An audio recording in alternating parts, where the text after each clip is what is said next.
कन्या कह रहे अरे सखियो ध्यान पूर्वक सुनो, जो स्त्री अपने पति की सेवा ना करे वह स्त्री को कभी भी सदगति प्राप्त ना हो।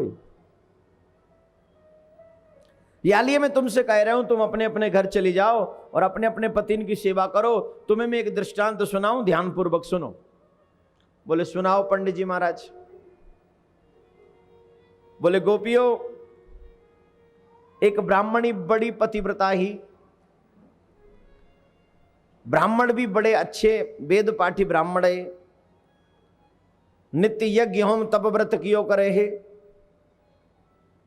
एक दिन पंडित जी कहीं से हारे थके आए और अपने पत्नी की जंघा पे सर रख के सो गए। और जब पंडित जी सो गए तो पंडितानी जी उनका सर दबाने लगी। क्या दबा रही पंडितानी जी? आजकल पंडितानी जी सो जाती हैं और पंडित जी सो जा देवी रानी तेरो भलो करे भगवान, जब तू सो जाएगी मेरी देवी तब धरूंगो ध्यान।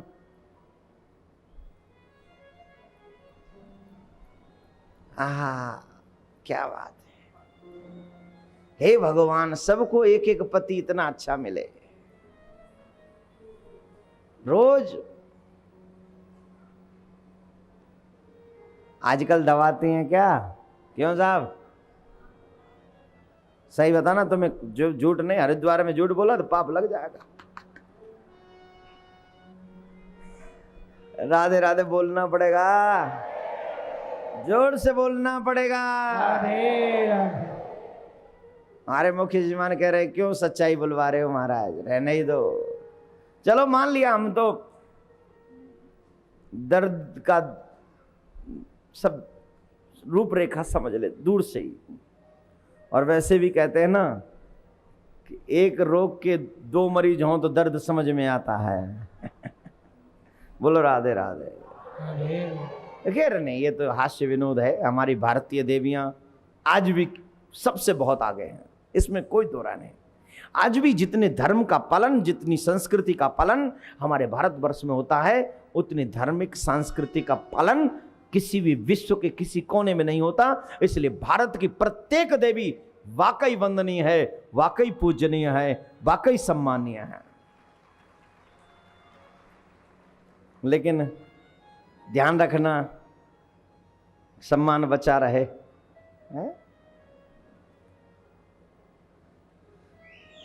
श्री कृष्ण के गोपियां उनको कन्या उपदेश दे रहे हैं।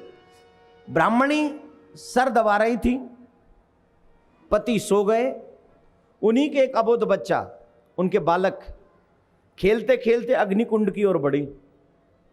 अबोध बालक है, वो जानता नहीं कुछ भी। वो बालक जब अग्निकुंड की ओर बढ़ा तो पंडितानी जी ने, अर्थात वो पतिव्रता स्त्री ने देखा और देख रही है कि मेरा बालक अग्निकुंड की ओर बढ़ रहा है, लेकिन सोच रही अगर मैं बुलाऊं तो भी मेरे पति की नींद डिस्टर्ब होगी और इससे मेरा पतिव्रत धर्म नष्ट हो जाएगा, और अगर मैं उठ के जाऊं तो मेरे पति का सर मेरी जंघा पे रखा है तो भी मेरे पति की नींद खुल जाएगी और इससे भी मेरा पतिव्रत धर्म नष्ट हो जाएगा। और अगर मैं ये सेवा में लगी रही तो मेरे पति की सेवा में अगर मैं लगी रही तो मेरा ये बालक जो है अग्निकुंड में गिर जाएगा और इससे मेरा बालक हो सकता है कि उसका प्राणांत भी हो जाए।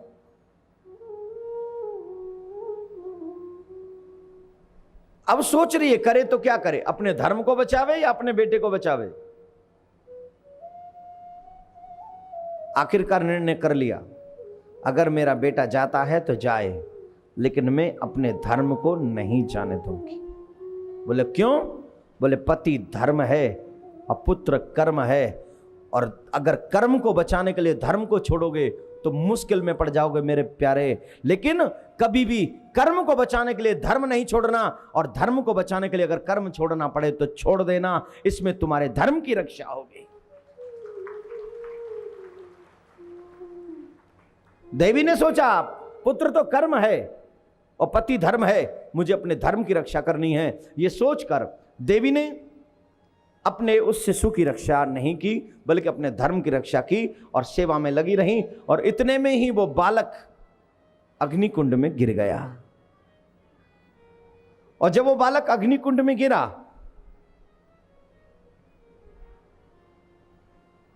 तो मां की आंखों से आंसू नहीं आया। बोले क्यों नहीं आया? क्या मां नहीं थी? बोले थी तो मां, लेकिन सुख में तो सभी धर्म कर जाते हैं। छोटा मोटा तो धर्म कोई भी कर जाता है, लेकिन जब धर्म में परीक्षा देनी पड़े और उस परीक्षा में सफल होने की बारी आवे, उस स्थिति में जो धर्म करे सही माने में वही धर्मात्मा है। जिस पे 1000 रुपए हो, अगर उससे 1 रुपया कोई दान के लिए दे दे तो बड़ी बात नहीं है। जिस पे 1 ही रुपया हो और वो 1 रुपया दान करे, ये बहुत बड़ी बात है मेरे प्यारे, बहुत बड़ी बात है। तो यहां पर पुत्र के जान का सवाल है, लेकिन वहां जान की चिंता न करते हुए, प्राणों की चिंता न करते हुए देवी अपने पतिव्रत धर्म में लगी रही। इसलिए यह बात बहुत जरूरी है। रामायण में लिखा है, धीरज धर्म मित्र और नारी आफतकाल परखिए चारी। लिखा है ना। तुम धर्मात्मा कब हो? धर्मात्मा ये नहीं हो कि हरिद्वार में आए और पैसा दे रहा है, भगवान गाड़ियां घोड़ियां सब दे रहा है और आनंद आ रहा है, महाराज पूरा बोले गंगा जी स्नान, ये धर्मात्मा हो गए क्या? मैं देखता हूं यहाँ काफी लोगों की फीलिंग बड़ी चेंज होती है साहब। काफी लोग तो यहाँ वो छुट्टियां मनाने आते हैं, चलो चलो चलो गर्मी पड़ रही है, गंगा जी का ठंडा ठंडा कूल कूल करेंगे। तो वो धर्म कहाँ है? अरे धर्म तो यह है, प्रत्येक पूर्णिमा के दिन तू गंगा का स्नान कर। चांद निकले ना निकले, सूरज निकले ना निकले, लेकिन तेरी पूर्णिमा गंगा के साथ होनी चाहिए। ये सच्चा धर्म है। इसको करके देख, इसको निभा के देख। घर में चाहे जो हो जाए, तेरा बिजनेस में लॉस हो जाए, तेरे घर का कोई सदस्य जो भी, मतलब मैं कुछ बोल नहीं रहा हूं, कितनी भी विषम परिस्थिति हो, उस स्थिति में भी तेरा गंगा स्नान ना छूटे, सही माने में वो धर्म है और वो धर्मात्मा प्राणी है। विपत्ति में भी जो धर्म ना छोड़े वही धर्मात्मा है। एक ही पुत्र हो और उसके भी प्राण पर संकट हो, फिर भी पति की सेवा में लगी रहे, ये छोटा धर्म नहीं मेरे भाई, ये धर्म की पराकाष्ठा है। एक चरम सीमा के पार होता है ऐसे धर्म का पालन। वो बालक अग्निकुंड में गिरा, लेकिन मां की आंखों में आंसू नहीं, और उसने कहा आज कह सकती हूं कि मैं पतिव्रता हूं। लेकिन अब ये तो रोई नहीं। उधर में ये बालक अग्नि में गिर गया। उस बालक का असर क्या हुआ? बोले जैसे ये बालक अग्नि में गिरा ना, अग्निदेव कांपने लगा। अग्निदेव कांप रहे। रोटी बनाते समय झड़प लगने से माताओं की स्किन जल जाती है, उस अग्नि का काम है सबको जला देना। लेकिन जब इस पतिव्रता का बालक उस अग्नि में गिरा तो वो मां हिल गई, अग्निदेव हिल गया।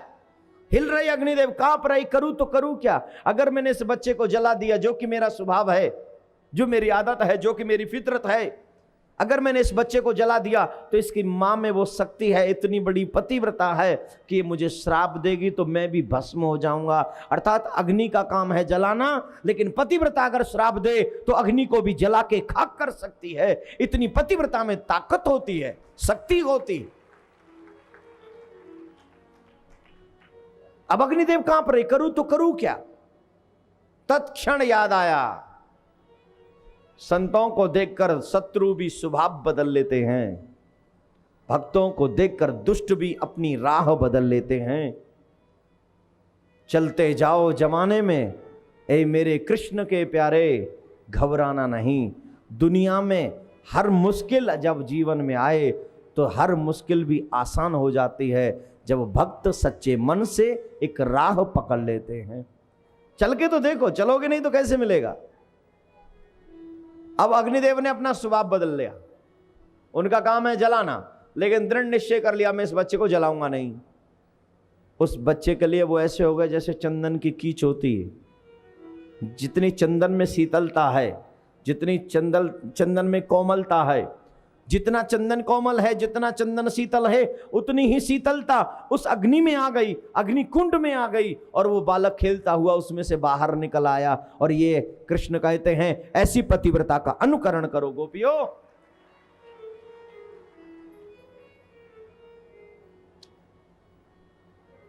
इसलिए कहता हूं जाओ अपने अपने पतियों की सेवा करो। वाह महाराज, बहुत अच्छा उपदेश देते हो आप तो। बोले हाँ, करो जाके सेवा। बोले आपने उपदेश दे लिया, एक हमें भी कहानी याद आती है, अगर आप कहो तो हम भी सुना लें। उसके बाद तो हमें तो वही करना है जो आप कहोगे। हम अपने आप तो कुछ कर नहीं सकती, करना तो आप ही क्या कहना हमें। लेकिन एक कहानी हमें भी आती है अगर आप कहो तो। हाँ सुनाओ। बोले जैसे आपके ब्राह्मण ब्राह्मणी, वैसे हमारी कहानी में भी ब्राह्मण ब्राह्मणी है महाराज। जैसे आपकी ब्राह्मणी पतिव्रता, वैसे हमारी भी ब्राह्मणी पतिव्रता है। और आपकी ब्राह्मणी थोड़ी ज्यादा होगी, पर हमारी भी कम नहीं है। कैसे? बोले हमारी ब्राह्मणी इतनी पतिव्रता है कि पति को सुला के सोती है और पति को जगा के, जब पति जगे उससे पहले जग जाती। और आजकल की देवियां, पति कहीं और होंगे, पहले ही देवी कहाँ है? बोले शयन कक्ष में। पति उठ के चले गए, देवी कहाँ है? शयन कक्ष में। पति भोजन कर रहे हैं, देवी कहाँ है? बोले हे भगवान, एक एक पत्नी तो ऐसी भी सबको देना, पता तो चले कि कैसी होती है। राधे राधे बोलना पड़ेगा। पति को भोजन करा के भोजन करती है, पति को बड़ा मान सम्मान प्यार देती हैं, पूजा करती हैं, आरती करती है, धूप बत्ती करती। कई पत्नियां तो ऐसे कहती, कोई पति अगर अच्छा काम करे ना, तो कई देवियों को मैंने देखा है, वो देवी तो यूं सोचती है घर पे मत आ जाइए, वो बाबा जी के संग खा लिए जाए, बुला के लाओ का तू। क्यों साहब, गलत तो नहीं कह रहा हूं? राधे राधे।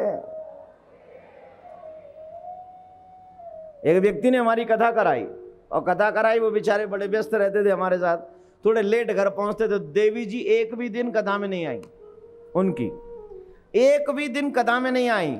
और जब भी वो वापस जाते हैं वहां, तो जब लेट हो जाते तो बेचारे राधे राधे बोलना पड़ता था उनको भी है। वो तो कहते थे ठाकुर जी, हम भी कहते थे यहीं प्रसाद खा के जाओ, हमें पता है आपके घर में आपको परामठे बने मिलेंगे। लेकिन एक बात करूं, चिंता मत करना मेरे प्यारे, ऐसे लोगों की भगवान परीक्षा लेता है। और जब तुम ऐसी परीक्षाओं में पास होते हो ना, जब जमाना तुम्हारा दुश्मन हो जाए, उस दिन समझना मेरा कन्हैया तुम पर फिदा हो गया है, मेरा कन्हैया अब तेरा हो गया है। किसी भी मुश्किल से घबराना नहीं। घबराना इसका मतलब भक्ति से पीछे हटना। हर चीज को स्वीकार करो। तो गोपियां कहती हैं, हे माधव, वो जो स्त्री थी बड़ी पतिव्रता, नित्य सेवा करती थी अपने पति की। एक दिन ब्राह्मण देव बोले, देवी मुझे परदेश जाना है धन कमाने के लिए, तुम कहो तो मैं धन कमा लाऊं। देवी बोली, अगर आप चले गए तो मैं सेवा किसकी करूंगी, मैं पूजा किसकी करूंगी? मैं सोती हूं आपका मुख देखकर, उठती हूं आपका मुख देखकर, मेरे इस व्रत का क्या होगा? तब वो ब्राह्मण देव कहते हैं, देवी चिंता मत करो, मैं एक माटी की प्रतिमा बना के तुम्हें दे जाऊंगा, और जितनी सेवा तुम मेरी करती हो ना, उतनी सेवा उस माटी की प्रतिमा की करना। और जब तुम माटी की प्रतिमा की सेवा करोगी तो तुम्हें उतना ही फल मिलेगा जितना तुम्हें फल मेरी सेवा से मिलता है। बोले ठीक है। ब्राह्मण देव चले गए, और ब्राह्मण देव चले गए, माटी की प्रतिमा बना कर दे गए। लेकिन देखिए, हमारा भारतवर्ष है, यहां पर हमारे सनातन धर्म का जो संस्कृति है बड़ी विचित्र है। यहां पर मिट्टी को भी भगवान समझ के पूजा जाता है, और वो स्त्री भी अपने पति की सेवा वैसे कर रही जैसे अपने सच्चे पति की करती है, वैसे मिट्टी के पति की सेवा कर रही है। तो जानते हो क्या होगा? ऐसे कुछ समय निकल गया, और जब कुछ समय निकल गया तो एक स्थिति यह बनी, एक दिन वो दरवाजा बंद करके पूजा कर रही थी, और जैसे ही वो दरवाजा बंद करके पूजा कर रही थी, उसी समय उनके सच्चे पति आ गए और कहा देवी दरवाजा खोलो। और जब कहा दरवाजा खोलो तो उस समय वो मिट्टी के पति की पूजा कर रही थी। और हमारे सनातन धर्म में नियम नहीं है कि पूजा अधूरी छोड़ी जाए। अब वो स्त्री सोच रही है अगर पूजा अधूरी छोड़ती हूं तो भी मेरा पतिव्रत धर्म नष्ट होता है, और सच्चे पति के लिए दरवाजा नहीं खोलती हूं तो भी मेरा पतिव्रत धर्म नष्ट होता है। अब मैं करूं तो क्या करूं, मेरा तो दोनों ही स्थिति में धर्म नष्ट हो गया, दोनों ही स्थिति में मेरा पतिव्रत धर्म चला जाएगा। अब क्या करूं मैं। गोपियों ने प्रश्न किया, हे माधव, हे प्रियतम, हे मनमोहन घनश्याम, अब आप ही बताइए कि सच्चे पति के लिए दरवाजा न खोले तो भी धर्म गया और खोले तो भी धर्म गया। अब आप बताइए क्या करें। तो कन्हैया मुस्कुराते हुए कहते हैं, अरे गोपियों तुम तो बाबरी हो, पागल हो। अरे जब सच्चे पति आ गए तो मिट्टी के पति की पूजा करने की कोई जरूरत नहीं है। दरवाजा खोले, बची हुई सेवा अपने सच्चे पति की करे तो उसका धर्म सुरक्षित रहेगा, बचा रहेगा। गोपियां ताली बजा के हंसने लगी। आप मत बजाना क्योंकि आप थोड़ी ना गोपी। गोपियां हंसने लगी। ना ना आलसी हो, बैठे रहो, घर की खेती है ना, हमें तो 4 घंटे पूरे करने हैं, तुम चाहे हंसो रो कछु करो है। हाँ तुम्हारा भला करे भगवान। कन्हैया ने पूछा, अरे तुम हंस क्यों रही हो, मैंने कोई गलत कही क्या। बोले गलत ना कही, सही कही है। गलत तो पहले कह रहे तुम कि जाए कि अपने अपने पति की सेवा करो, सही तो अब कही है तुमने। बोले कैसे। बोले अभी आपने कही ना मिट्टी के पति की पूजा करने की जरूरत ना, जब सच्चो पति आएगा तो सच्चे पति की सेवा करो। बोले हाँ कही।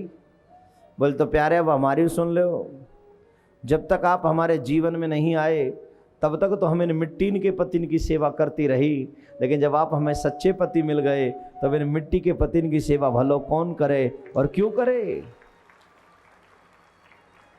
आप हमें सच्चे पति मिल गए हो महाराज, आप हमारे सच्चे पति हो। श्री कृष्ण समझ गए इन गोपीन ने मुंह को पहचान लियो है।